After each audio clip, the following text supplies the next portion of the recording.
Good afternoon. As many of you may have now known, the appropriations bill budget came to a premature end.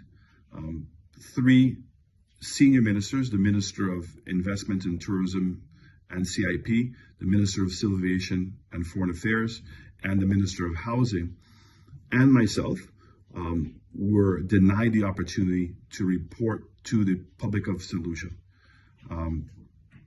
The Prime Minister decided, like he did in the estimates, to end the debate prematurely, which is very unusual and unprecedented.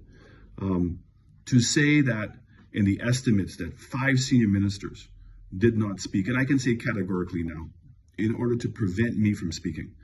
And again today we saw a similar irresponsible, undemocratic action by this Labour government in preventing me from being able to speak. After Minister King spoke, I saw Alva Baptiste going to put on his light, thinking that he was going to speak. The Prime Minister also put on his light, and the Speaker of the House said he recognized the Prime Minister's light first. I thought at that time that the Prime Minister was going to call for a recess or for lunch. We had been in the House since 10 o'clock in the morning. There had been no recess and there had been no lunch break. In fact, what the Prime Minister did was to close the budget debate.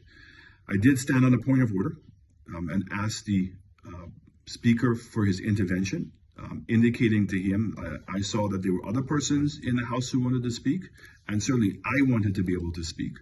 And I thought that when the Prime Minister got up, that what he was getting up to do was to ask for a recess or for a lunch break.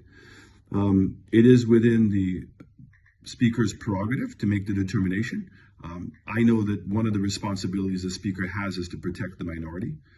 Certainly, when I was Prime Minister, Andy Daniel, when he was Speaker of the House, on several occasions, although I had risen first, afterwards noticed members of the opposition who wanted to speak, and he asked me to sit down and allow the opposition to speak.